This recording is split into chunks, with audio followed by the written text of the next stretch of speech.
What's up, everybody? Hello. Welcome to Nerd Corner. This is our very first episode, the premiere episode. And we're going to talk about something that is coming up tonight. Actually, we're going to go see it, I believe. X-Men Apocalypse, okay? Super exciting. I'm excited about it. I'm excited about this reboot, but we need to talk about some stuff. So as we're approaching this premiere, it's the 6th installment of, X-Men, minus all the crappy offshoots, like the X-Men, or the Wolverine movie. We want to discuss some pressing issues, right, Kev? So, first of which, this one's pretty cool. What do you think of the direction that they're taking with this X-Men reboot so far? I think that the new reboot is going. I think it's going really well. Yeah. I don't follow the comics well with X-Men, at least. I don't read about X-Men or anything like that. And I think that the way they changed it, because they totally messed up when they killed off Jean Grey and things like that. And Xavier. And they messed up a lot of stuff in the originals. Sure. So I think that when they did X-Men First Class, it went good. You saw a new light of people, and then they combined them all in Days of Future Past, and I think it went really well. And basically, they hit the redo button because they know they messed up.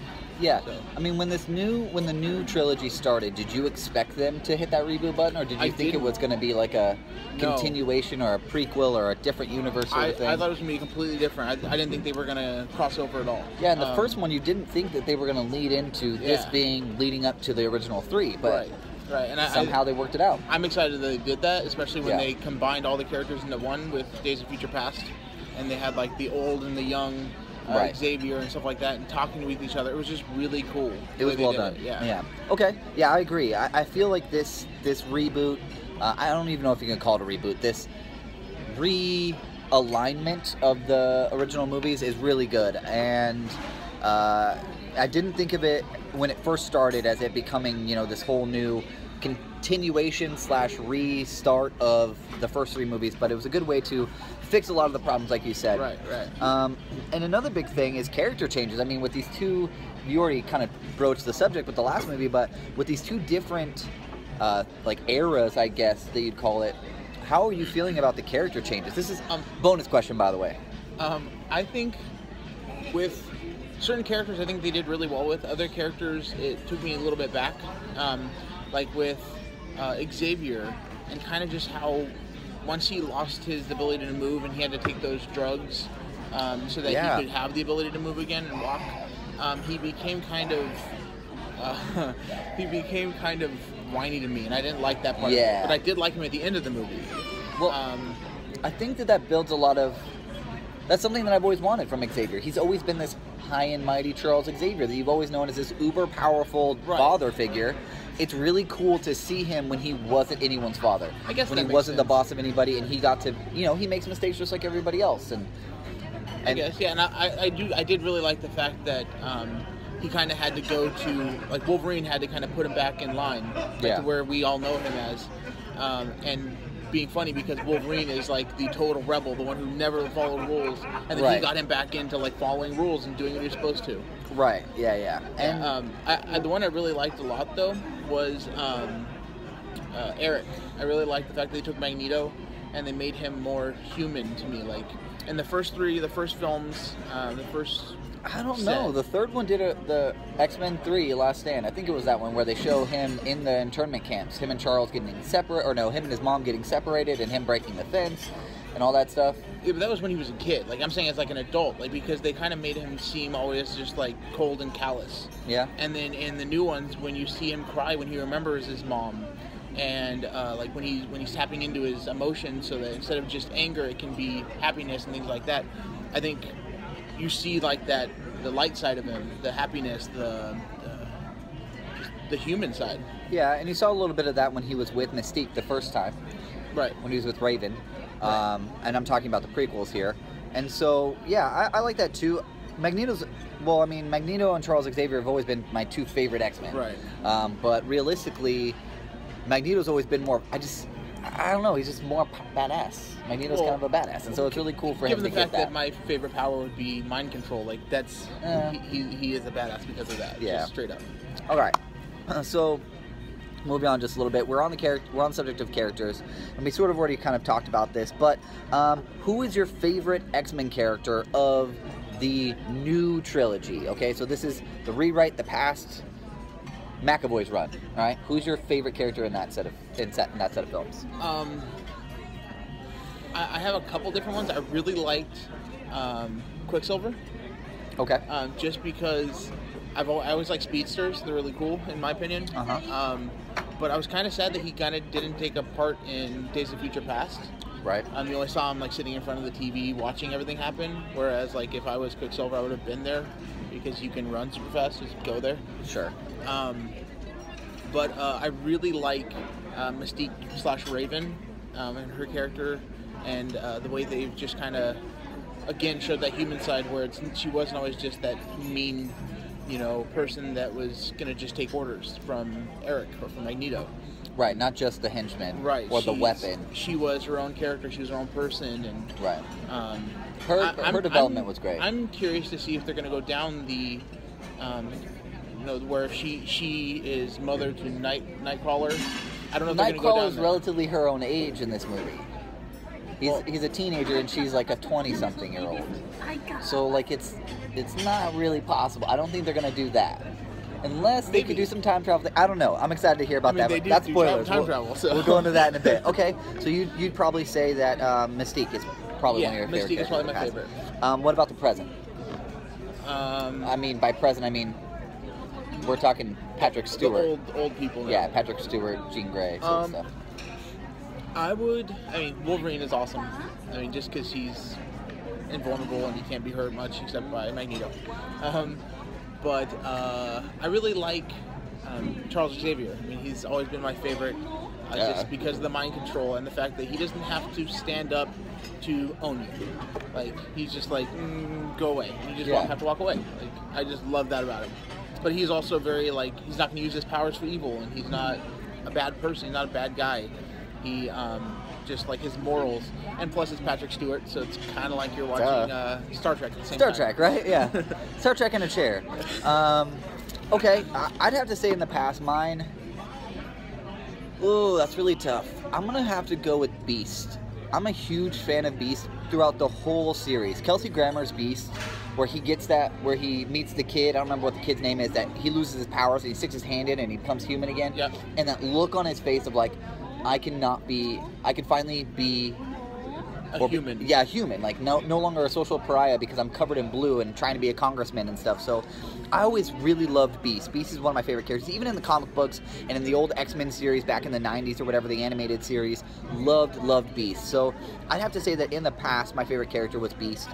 Just because I like to see him, the nerdy, cute kid who doesn't quite figure himself out, but on the inside is like this, this beast. It was kind of sad though when it happened and he gave himself the injection thinking it would go away, right? And then it just got worse, and then his whole body became blue, and he got really sad and like depressed, right?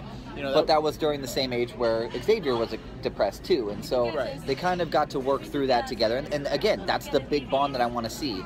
I liked seeing how Xavier made the bonds with the older X-Men. Beast, who is in the original series probably very old, like.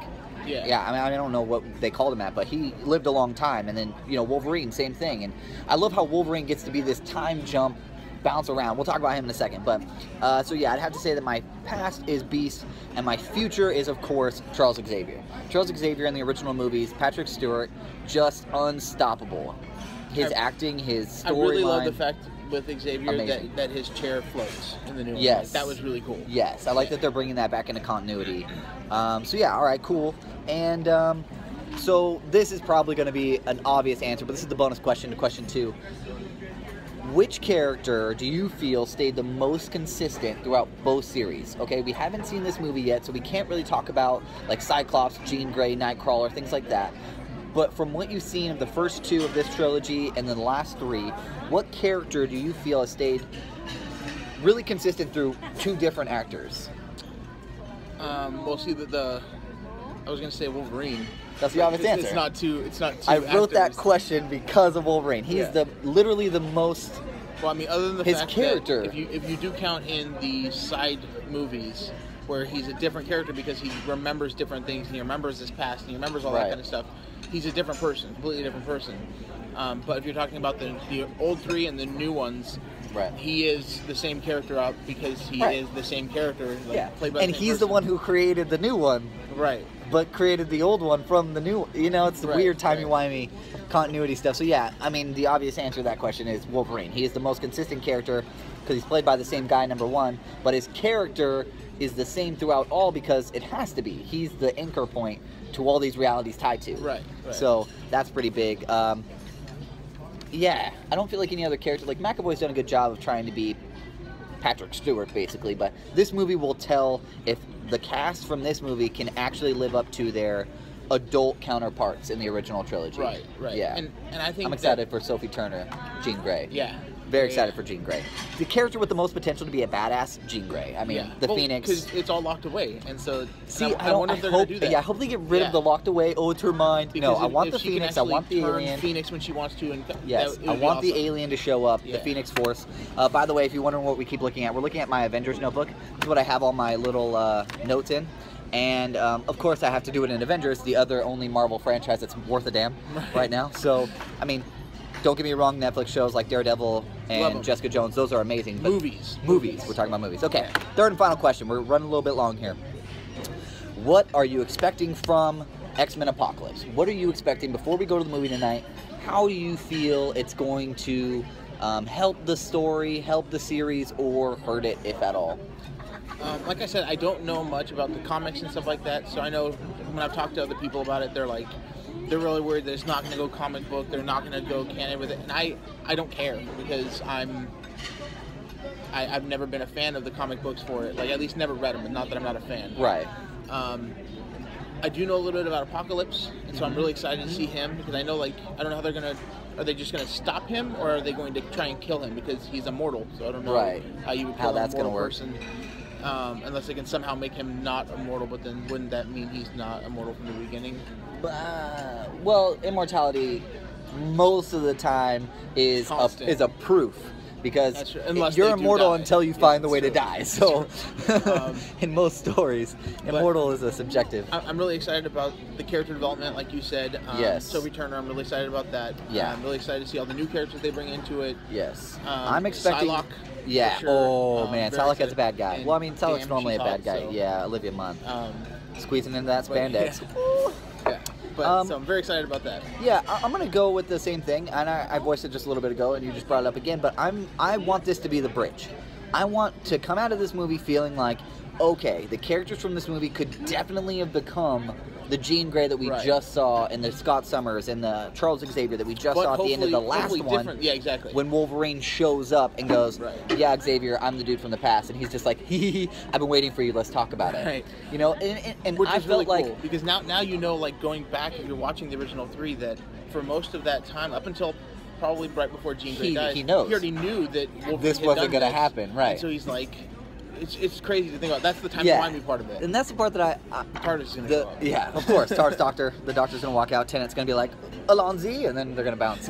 One of my biggest things, and this is just completely sad, but I geeked out a little bit, is to think that the twinkle in Xavier's eyes when Wolverine walked back in, he goes, oh, you know, Logan, you have a class today. And he was just like, I'm back. And he was just like... We can finally talk about it. Like when your best friend finally watches the show, Game of Thrones. Watches Game of Thrones, and you can finally talk about it. You're just so excited, like, oh, you finally saw the thing. They did the thing. It's great. So, yeah, that's all we got for today. Thanks for watching Nerd Corner. Every week, Thursday, we're going to film it. I don't know when it's going to go up. It might go up Friday morning, probably Thursday night. I'm not sure. This one will go up Thursday night. So we hope you all really enjoy X-Men Apocalypse. It's been great talking to you, Kev. Yep. We got to be doing more of these. And look forward to a bunch of new guests and different things to talk about as they happen. Nerd news coming your way. Nerd Corner. And I will tell you guys, make sure to go watch the movies, because if you guys don't support them, they don't make them anymore. Yes, and if you guys watch the movies, you can jump in and talk to us about it live on this video, or hit us up on Twitter. Our links will be down below, or at least my link. Well, I don't think he does Twitter anymore, but hit us up on Twitter and we'll talk about it. And yeah, get the conversation going.